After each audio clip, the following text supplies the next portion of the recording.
we have the pleasure to have Helen and Kat from Taxonomy Boot Camp London to tell us about issues that they've been facing recently due to lockdown and what happened and how they've been managing it.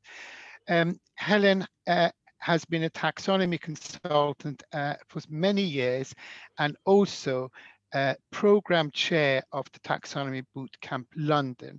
Her clients include Electronic Arts, PSN, the BBC, gov.gov.uk, and Metropolitan Police. Kat is a European Business Development Director for Information Today, the publication. Previously, she was event director for a range of information industry events, including online information, the Library and Information Show, and EP Publishing Forum. I hand it to you, Helen and Kat. You're on mute, Kat. Oh dear, thank you, Arif. That's not a very good start, is it? And hi, everybody. I'm going to say a couple of sentences just with a little bit of background on Taxonomy Boot Camp, just for those of you who might not be familiar with it. And then I'm going to turn it over to Helen, who will share some of her perspectives. And then what we're hoping at the end is to just give a little bit of thoughts from us about virtual events in general and how they might develop in the future. Haven't got a crystal ball, but certainly interesting to think about, where they might go and where in-person events might go as well. But just to start by talking about Taxonomy Boot Camp London, it grew out of the US Taxonomy Boot Camp event, which has been running since the mid-2000s. And as you may know, that sits alongside KM World. So there's Enterprise Search Forum, there's KM World, there's Text Analytics Forum, and all sitting alongside one another and cross-pollinating one another. What we try and do here at Information Today in Europe is look at the US events that we offer and try and develop adaptations of them that would work in the European marketplace and that would be appropriate for Europe. So we might well adapt a format of an event. We will certainly create bespoke content from a European perspective. To try and obviously bring in as many Europeans and to create something that's as appropriate as possible for an audience here rather than in the US.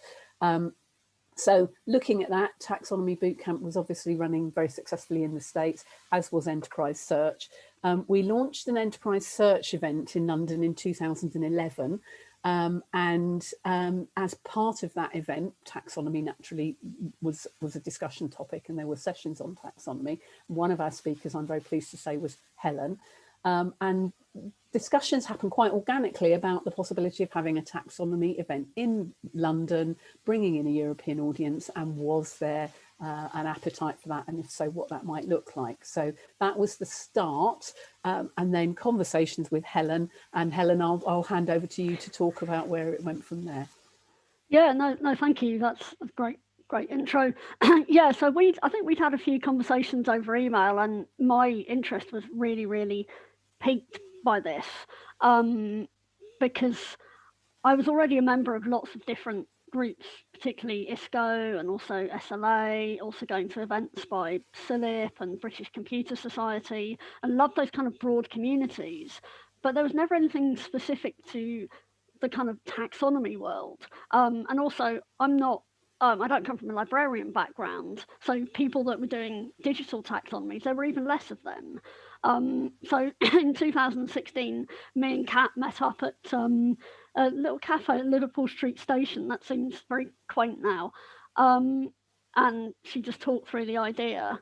And it just really felt like this is really scratching an itch. This is something that could really fly, because I knew lots of people who were doing this sort of stuff, and maybe they'd be interested too. And we got to the end of the conversation and we're like, oh, maybe I should help with this. And that's kind of where it all started, way back sort of 5 years ago now. So I'd already done a few events, particularly I did an ISCO meetup back in 2014. I sort of got pushed into it by Stella Dexter Clark. I really didn't want to, but then it ended up being a hell of a lot of fun, a lot of hard work, but a really successful event. So I thought, why not? So to say a little bit about how we developed the programme, and talking particularly here in a normal year, but the same kind of principles are applying for us now that we're thinking about virtual events too. So we always have a very broad theme, and it's really meant for inspiration. It's not meant for people to really strictly follow. It's just to give them ideas when the call for papers comes out, a good kind of 8-9 months before the actual event. So we have a long lead time for preparations. I always work with the committee so that it's not too much skewed towards my own biases and interests and whatever I'm doing that particular year. And that's always worked really well because they're fantastic at spotting gaps in topics. They bring different perspectives and different kind of work experiences. And really the kind of watchword for this is always balance. We're trying to get a balance of experience levels in the programming as well, because, you know, every year there's people coming for the first time who are beginners. Their boss has said, oh, can you go and build a taxonomy? And they're starting from absolute scratch, and they found us, and, you know, want to find out all about this new area. We also want to serve the intermediate audience, and we want to kind of push the boundaries a little bit and get the more advanced programming. It kind of feels like over the sort of 4 or 5 years of the kind of live conference, we've gradually been getting more and more of the kind of advanced stuff as people really, you know, take up using taxonomies with a lot more enthusiasm and understanding across different kinds of organisations. So we're getting a lot more kind of ontology and knowledge graph stuff. One thing I would say is I really hate buzzwords. We try not to be buzzwordy at all, because I think that just puts people off. I think the taxonomy community is quite sort of pragmatic, and, you know, they don't get wildly excited about, you know, hype. They want good, sensible, interesting solutions and problems to get stuck into. You know, so after we've had the committee review, then we'll always the next bit is the scheduling, and my counterpart in the US is very high tech about it. She has spreadsheets. I have index cards. So I don't know what it's like if any of you worked on the ISCO conference program, how you decide to do that as scheduling, but I basically lay out index cards across the floor of a whole room. My cats help me with it as well. And from that emerges a program that we can then market. So that's all well and good. That's a lovely process. It's a lot of hard work. And then 2020 happened. So at this point, Kat is going to tell us a little bit about how we faced that rather big thing that happened. Yeah, yes, what happened. In some ways, the timing helped us. I'm not sure if the word help is right in the context of any of this, but it helped us in the sense that our call for speakers, as Helen mentioned, the whole process of programming starts with the call for speakers going out and inviting submissions, and we're very, very fortunate that we get a really good number of responses to the call for speakers usually, and the call for speakers had gone out in early February last year, which is typical for our event, which is in October. So by the time we went into lockdown, obviously today, like this day last year, we already had the bulk of the submissions in. The deadline was early April, but most of the submissions were kind of. And I have to say, I don't know whether people on this meetup would share this view, but we were certainly thinking, oh, it'll be a month, you know, a few months, we'll be fine for October, no problem, that'll be perfectly okay. And we kind of carried on, I mean, not as normal because we were all working from home and everything, but we kind of carried on with that assumption that we would be fine for October. And as clearly as time went on, it became very, very, very clear that that was never going to happen. So our approach at that stage was, I think, to try to be as transparent as possible, because we didn't have answers. We didn't know what was going to happen. And we didn't want to be, as some big events had done, and I'm not necessarily meaning big information industry events, but other external events, had left things till very late, and there were attendees and exhibitors and all the rest of it who didn't know what was happening and were feeling really at sea. We didn't want that to be how we approached it. So we tried to be as transparent as we could, which meant quite honestly saying we don't know, but we're trying to figure something out. And we also wanted to not leave it till the last minute. We wanted to be quite open-minded about the format. When it became very obvious that we weren't going to be able to have an in-person event no matter what, then the thought turned to, well, if we do virtual, what should we do? What format should it have? You know, what's going on in the world at the moment when everybody was suddenly on Zoom? And doing like I did at the beginning of this and forgetting to unmute themselves and things like that. So it was then thinking about what format should we use, and I'll talk a bit about formats later on. And how do we try and pull some of the strengths of the in-person event, which has such a lovely feel, you know, in real life, with just a really, really kind of good energy and a warm vibe amongst the attendees and all the rest of it. Is there a way we can try? You can't replicate that online really, but how can we try and perhaps have a flavour of that? So that was the sort of thought process that we went through. We thought we'd like to do something virtual, and then it was a case of, you know, figuring out what that was. So, and that was a learning curve for all of us, I think, wasn't it, Helen? Oh God, yeah.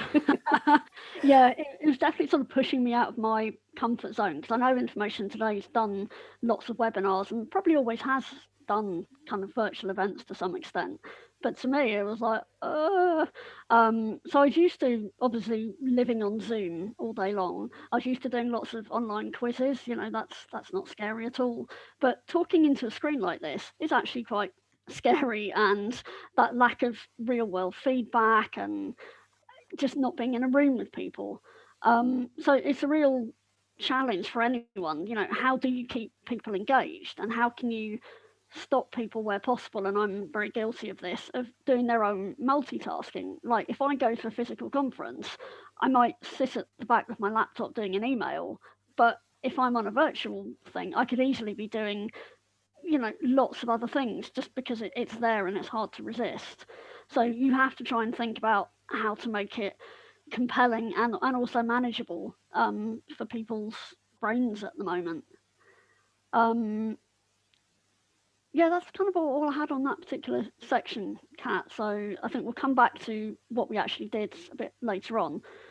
But I just want to say in general, working on Taxonomy Boot Camp, what it's done for me, you know, it's a great privilege to see all the great work that's going on in my field.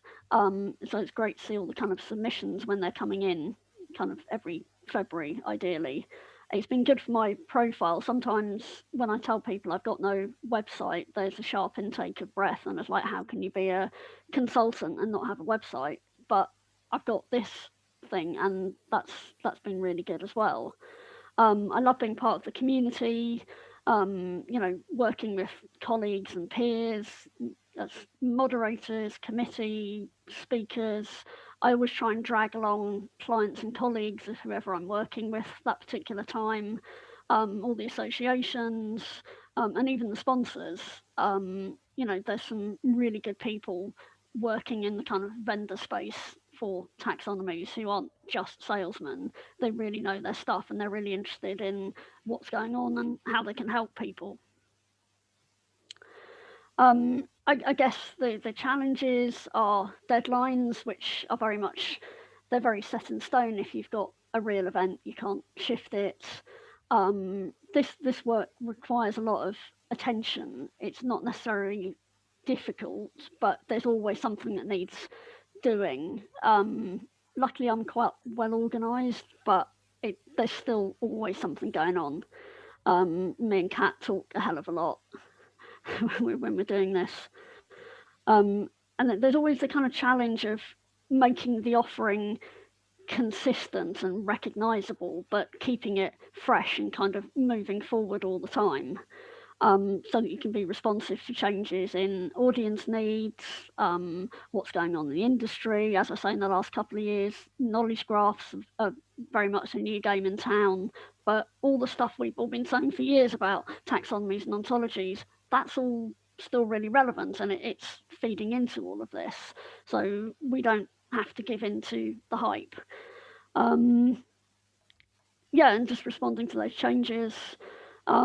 You know, and the fact is, it's still a specialist area. We're never going to be massive. I once happened to be in San Francisco when there was a Salesforce conference on, and they had 120,000 people coming to that.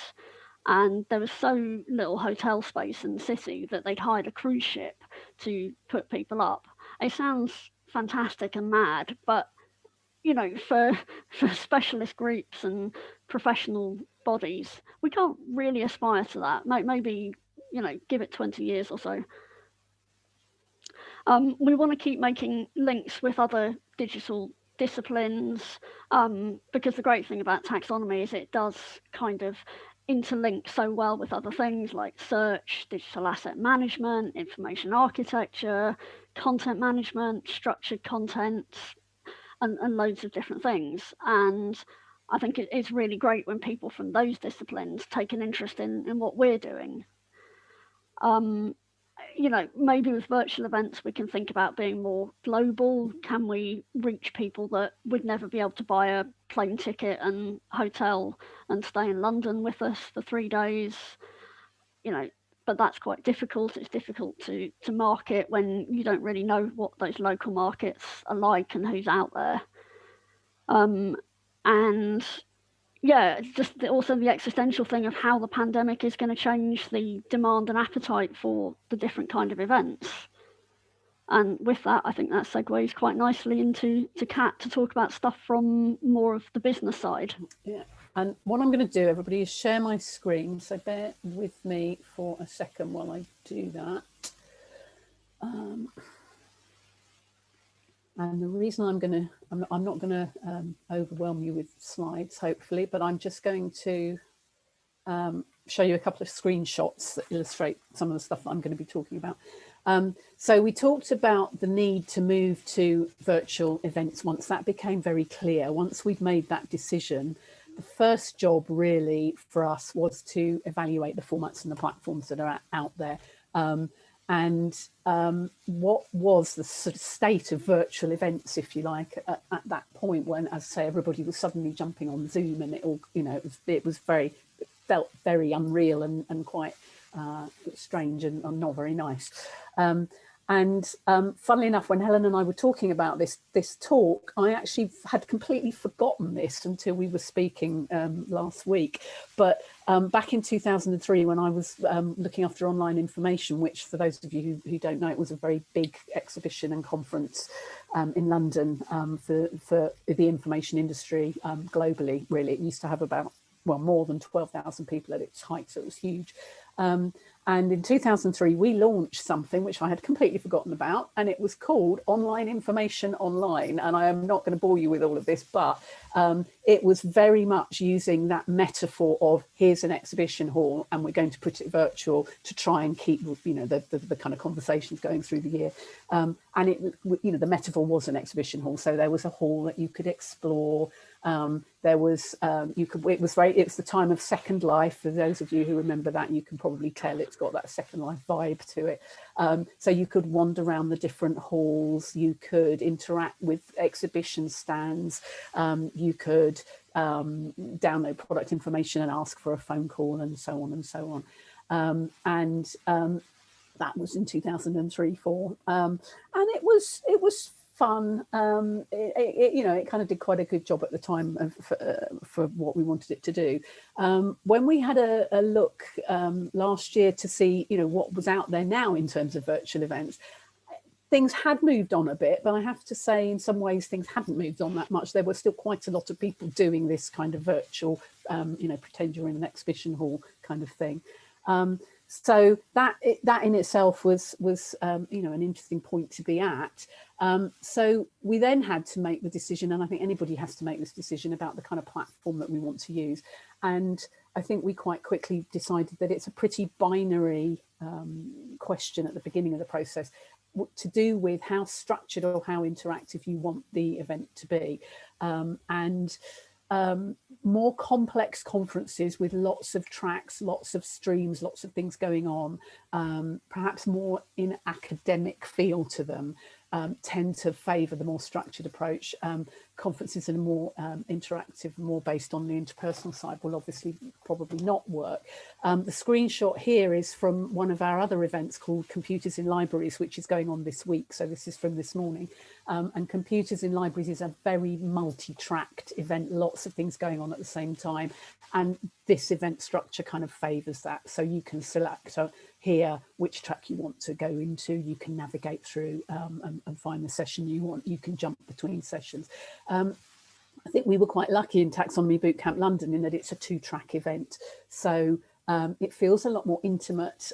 It didn't feel like it needed something that was as complicated as this.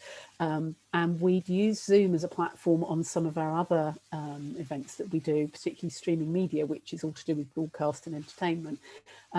And that seemed to lend itself more to the kind of thing that we wanted to do. So hence, that's the route that we decided to go down so far with Taxonomy Boot Camp London. I think it's important to think about what works for the event and for the audience, and they're not necessarily the same thing. So, and again, we come from, as event organisers, we tend to be very wedded to how many rooms are there and where's the catering going to be. Obviously, in a virtual scenario, you don't have that. So you can kind of loosen the bounds of the structure of the event if that works better for the audience. Ultimately, that's really what matters. Organising the conference side is relatively straightforward once you've made that decision, how your tracks fit together or how your sessions fit together. The networking side is very much not straightforward, and you'll probably have experienced this at any virtual events that you've joined in with. That, you know, networking by its nature is messy, it's unstructured, it's serendipitous, it's got all those things going on. There are strong preferences that people have to how they like to network depending on your personality type. We all, I know I do, and I'm sure probably everybody has strategies that you use when you're networking at an event. If you're at a conference and you don't know anybody and you're in the drinks party, there's probably ways we all approach striking up a conversation, or maybe extricating from a conversation if it's not, you know, going where you want it to go. So all of those things are kind of second nature to us when we're networking in real life, and it's really, really difficult to sort of translate those into virtual things. There are some innovations going on. This is an example of something called spatial chat, which is trying to bring some, if you look down the right hand side, you can see there's different sort of formats of space. So there's a classroom space, a lecture room space, a meeting room space, whatever it might be. And the idea being that K is me from this, when I took the screenshot. There might be other people in the space. You can move your little avatar up to them and see what they're talking about, join in if you want to, move away if you don't want to. Kind of interesting. I'm not quite sure it's there yet in terms of, I've heard some good things about it, and you know, I think it's probably an evolving scene. But again, you can see this kind of metaphor here using the sort of event, you're in a room. They do, spatial chat also does things like the next slides, what they call the cocktail room, which looks very much like an airport hotel bar to me, but anyway, they call it the cocktail room. And again, you can be in that space, you can chat to other people.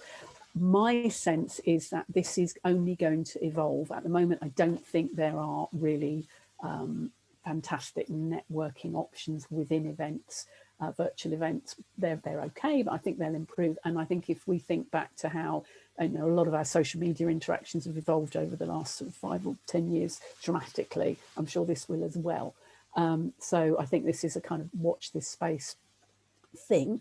But I think certainly as far as our approach went, and these are our thoughts, which might be helpful for others if you're thinking about doing virtual events. These might be useful for you to be aware of as well. As I said, we want to be as transparent as we can. It is a case of iterating and learning, because every time you do something, you know, it will be slightly different, and the kind of the methods of operation aren't as nailed down as they are for real events yet. Think about what works for the audience, be realistic about what the platform can achieve, especially at the moment where you've got people working from home, and I think we've come to the conclusion that perhaps erring on the side of simplicity is maybe more sensible if there might be issues with bandwidth and all the rest of it for people. The behind the scenes stuff is really important. We're quite lucky in Information Today that we have somebody who drives the desk, so they sit there a bit like a producer in a TV studio, you know, kind of behind the audience isn't aware of them, but they're making sure that everything's working properly and talking to the moderators and the speakers.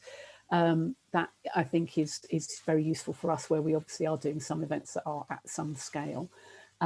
And also, I think, don't underestimate the amount of behind the scenes stuff that needs to happen. I think we certainly, to start with, thought, oh, virtual events, you know, that sounds much easier than an real life event. And, you know, some of it is different and some of it is easier.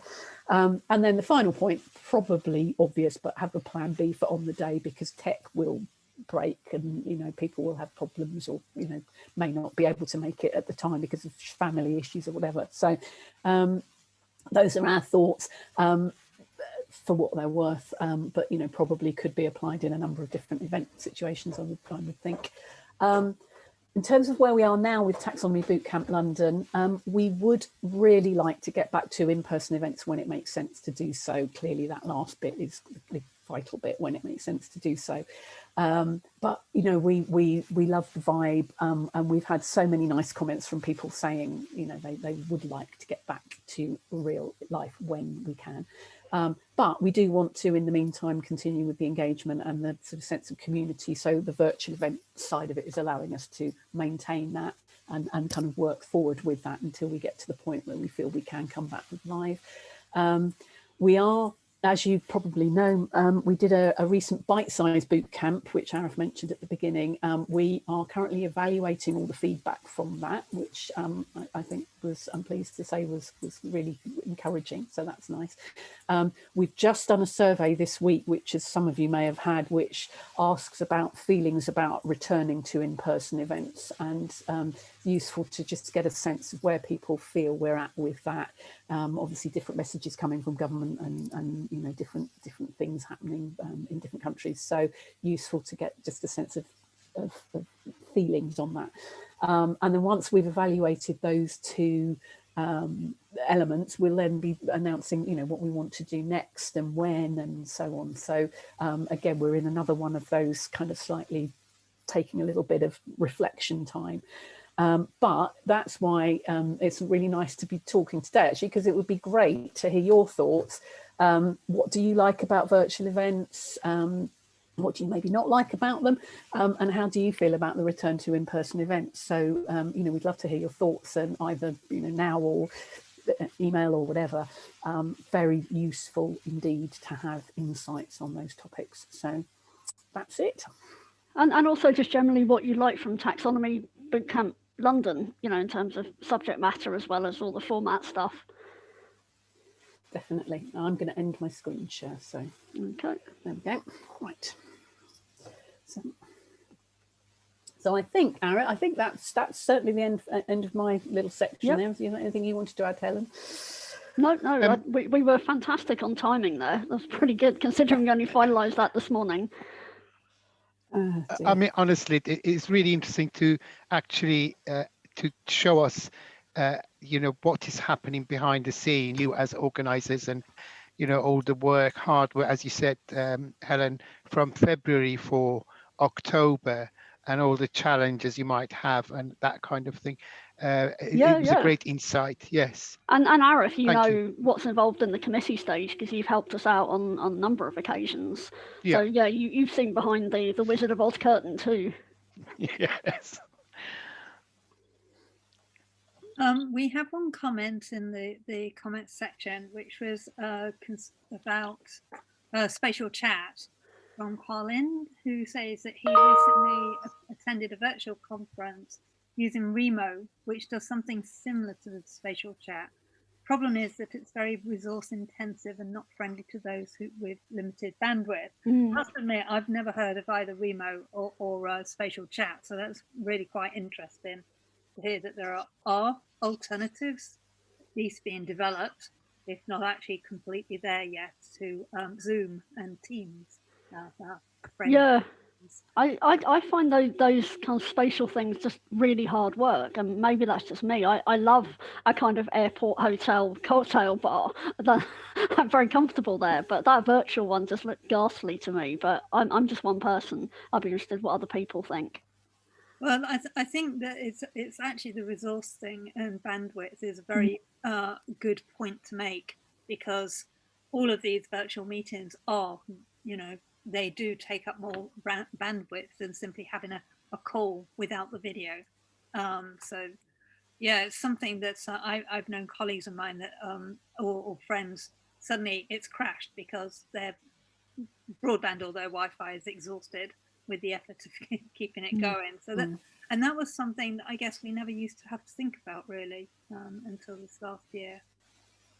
Let alone how many people might be joining an event and whether or not that has an effect. So I will ask our audience, do you have any questions for Helen and Kat? Yeah, questions, comments, observations, anything really. Oh, there's another one. Have you considered Gather Town? I've never heard of that one, Kat. No, I haven't either. So this is very educational. Thank you. It is. No, it's good, and I think what is interesting as well is how, and we've probably seen this in social media, where there's a raft of things that are all trying to do something a bit similar, and one or two over time bubble up to the surface as being the ones that perhaps more people adopt or more people are comfortable with. So I'm interested to see how that works over time. Yeah, Ian's commented that Gather Town is excellent. Can you say a bit more about what makes it good? Very happy to. I will have the caveat that my supper is bubbling on the stove next to me, which is another one of these, what do you do in the Zoom era? Yeah. But it's the open space, which is a little bit like the Second Life, but as a throwback to the 8-bit generation, which I think is really healthy because you're not trying to be real. It's literally an avatar. You find your way to the people that you want to talk to. As you move into proximity with them, your video turns on. So you get away from the horror of 100 people all trying to talk to each other in a really friendly way all at once, which is what really, really doesn't work.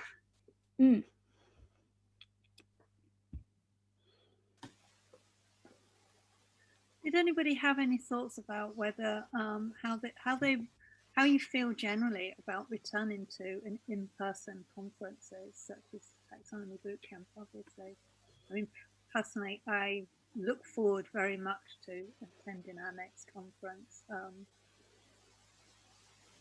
But I wonder how do people feel about whether it's safe or traveling, etc.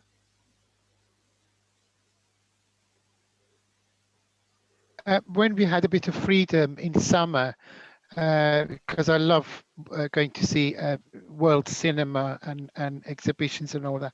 So I madly went to see an exhibition or two at the weekend and 1 or 2 films.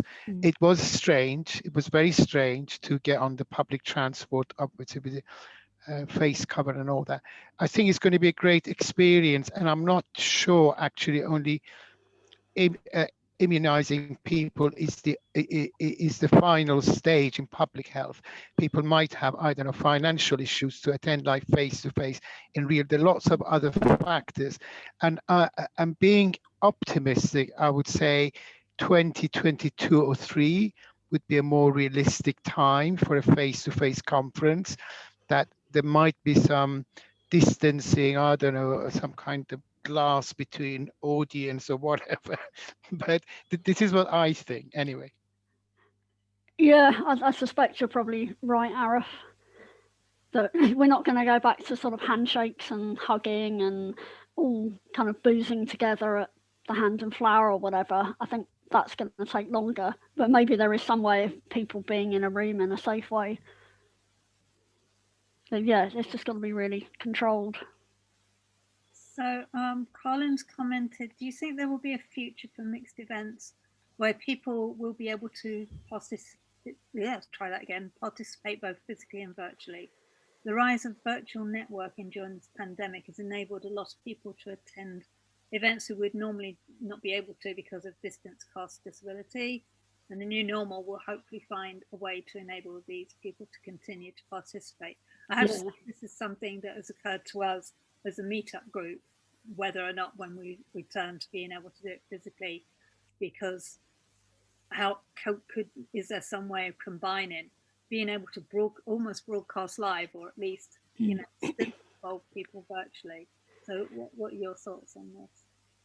Yeah, I used to go to lots of tech meetups back in the olden days, and they always tried to live stream, and it always seemed like such a faff. And I'm hoping now that with Zoom and all that sort of stuff, it's a lot easier to do.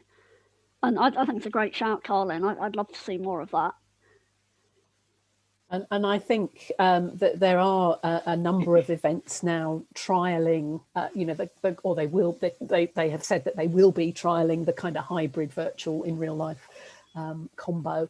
And, I'm sure that that will make sense. And we know, for example, that we have a, bigger group in the network, if you like, that are interested in whether it's taxonomy or on our other events, who are not easily within reach of coming to London, or there are other reasons why it might be something that they're not able to do. So definitely it makes it has a wider audience from that point of view. So I think it's definitely something that is going to become much more prevalent than it has been up to now. So perhaps that's a good thing that comes out of it. Sorry, I don't mean to interrupt. No, I just wondered, is there any sort of thinking about how to make the value proposition of the live event still be worth it, given the cost of going to boot camp live versus what we charged for the bite size? How can we persuade people to pay money and come to a live event? I think it's going to depend, isn't it, on what the offer is overall and what the component parts are. And I think that once we get beyond, into whatever the new normal is and what it looks like, there's going to be quite a lot of things that are different to how they were before. So I don't know if there is an answer yet on exactly how that would work. But I think the point is that it should be enriched for everybody, so that that by bringing in a wider group, then hopefully that will enrich the experience for the people who are there as well, and for the community, the bigger community that's out in the world. And would you consider another bite-size boot camp? Because I really enjoyed that personally. I thought it was very good. But it made me hungry for more, because good. At the conference, you can spend 2 days filling your boots with taxonomies. Yeah. No, I think we definitely will consider that, and that's really what I was meaning when I was saying that we're in a little period of reflection now, having done that event and having had the survey done for the attendees, and now we're asking the question for people about how they feel about real events in the future. So then the next stage is what do we do next? And it really is an iteration process. So it's a kind of step by step. So, but yes, we definitely would like to do more. Yeah, and we knew we didn't just want to plonk 2 days of conference and 1 day of workshops online and just go, oh, there you go, because I don't think it would have worked for us. I've been to a few things, and I think how well it works, it is variable. And my bandwidth for sitting at home for 8 hours listening to talks is not quite there. So different formats, different lengths. It's still an experiment. That's interesting, because I did attend the Taxonomy Boot Camp virtually, obviously the one in America last November, and I found it really interesting but very intense, because of the amount of concentration it takes to sit and listen to somebody on a screen as opposed to sitting there in a hall, in a conference room. Yep.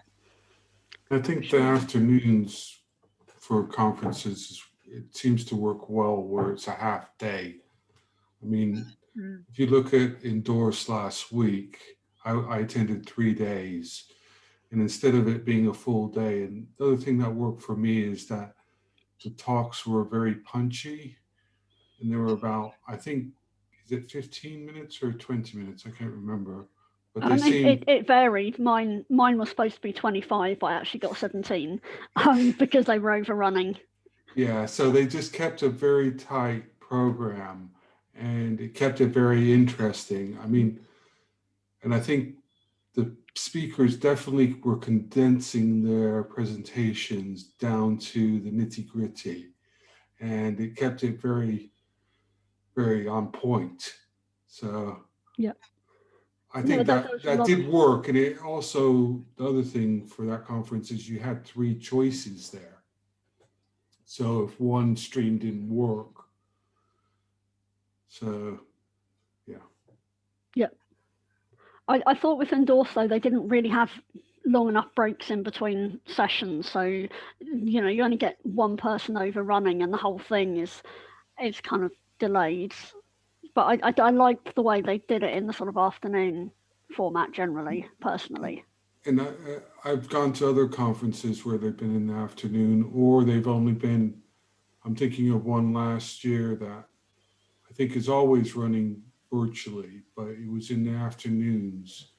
And I think it was only about 3 hours or 2.5 hours. So it wasn't like 5 or 6 hours. And that really worked well because, you know, it wasn't a full day, or it was even a half a day. It was a quarter of a day of 2 or 3 presenters did it. And there were well-known presenters in the construction sector, information management, BIM. And yeah, so it was always quite on par. So they didn't try to overload the program with lots of people. Instead, they had quality people that people would want to understand their journey. So we've got another comment from Bertha, which actually echoes something I was also thinking about in relationship to these meetup groups, which is often moving to virtual events. I realize live events are amazing but exclusive. People with care and responsibilities, it's almost impossible to consider attending so many events as one is able to do so in a virtual environment. So that is another, I think, a very real consideration, and that, again, just in the experience of running these meetups for the last year, is that we've been able to attract people who wouldn't normally be able to come to the physical event, which is in central London. I think that's a good point. And I think also coming back to previous comment as well about time zones too. And I mean, it's impossible to find a time zone that works for everybody, but obviously at a live event in London, you have to work on London time, whereas a virtual event, you can finesse that a little bit to perhaps make it easier for people from a wider range of geographical locations. So, you know, that's part of it too, I think.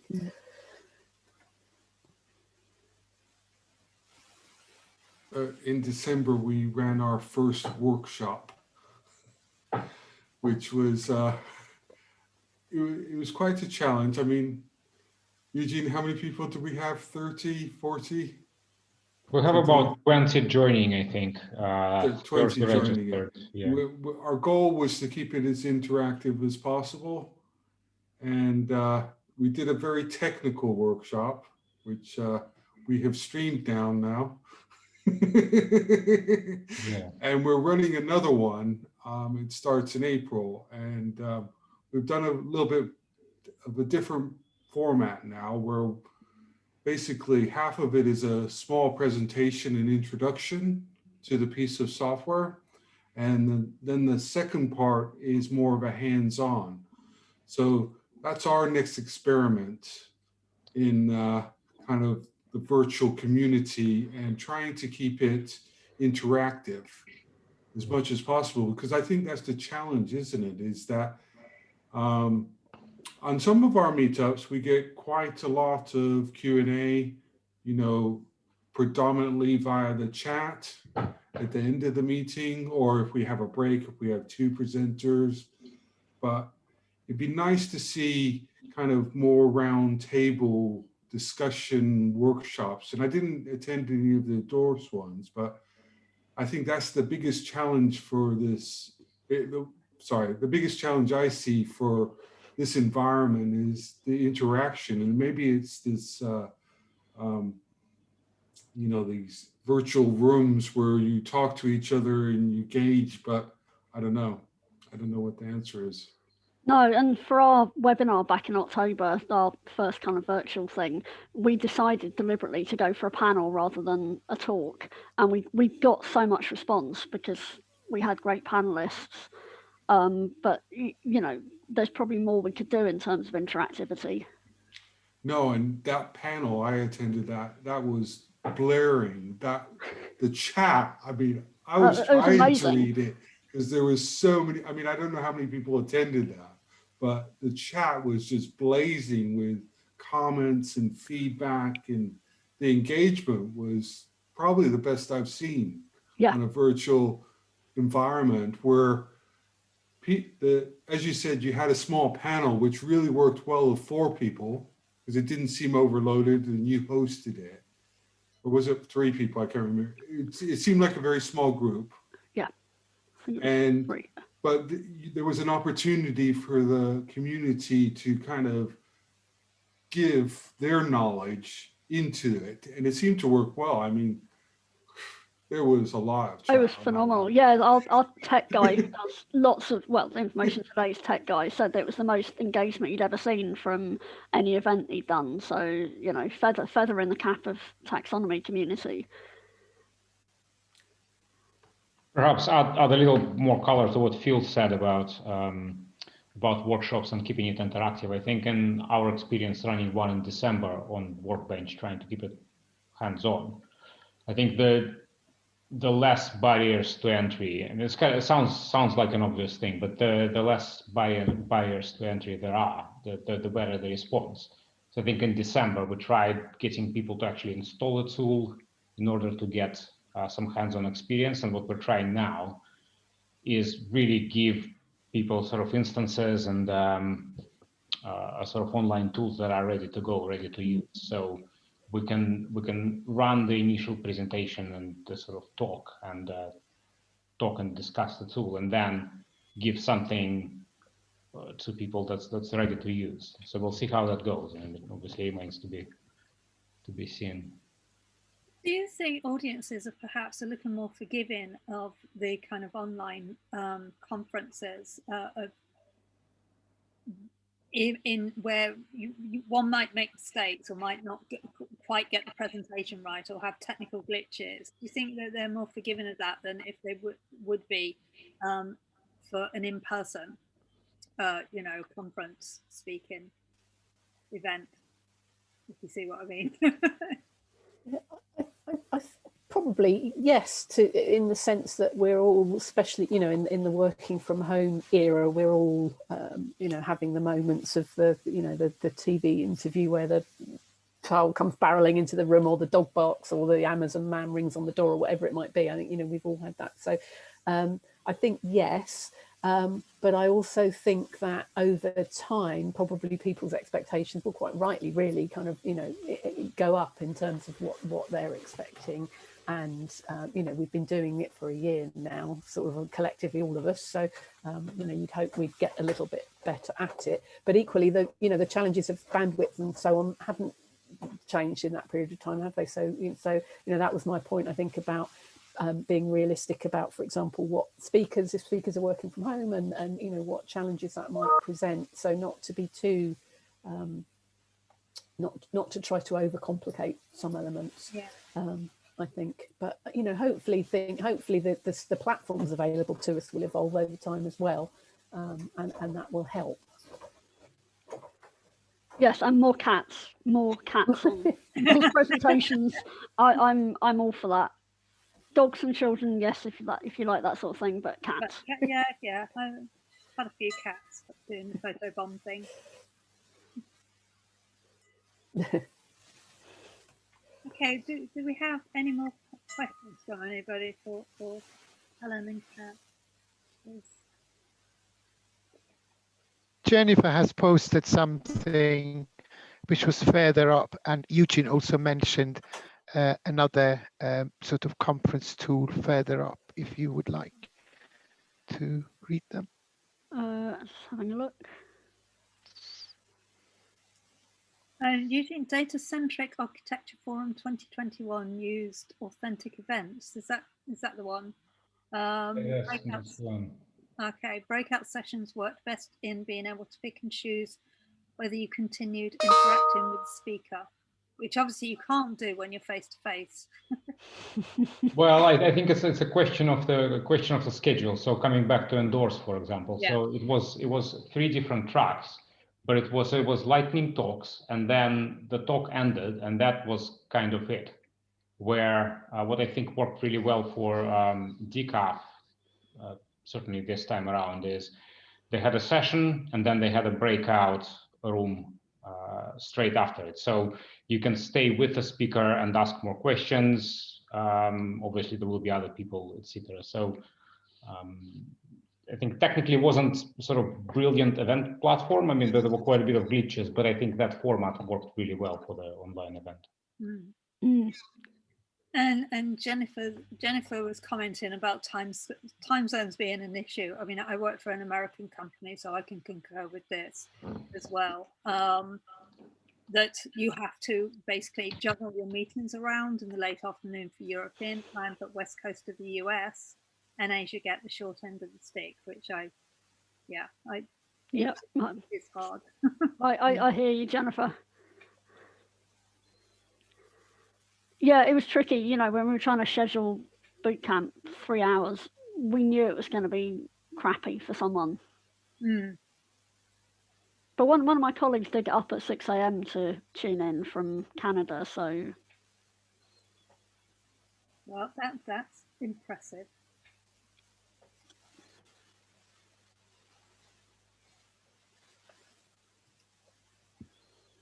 Okay, well, I think we're almost out of time anyway. So this has been a thoroughly enjoyable session. So just want to say thank you very much, Helen, and thank you very much, Kat, for coming along this evening. Yes, thank you so much. It was really interesting, and it's things that you don't even know about how complicated these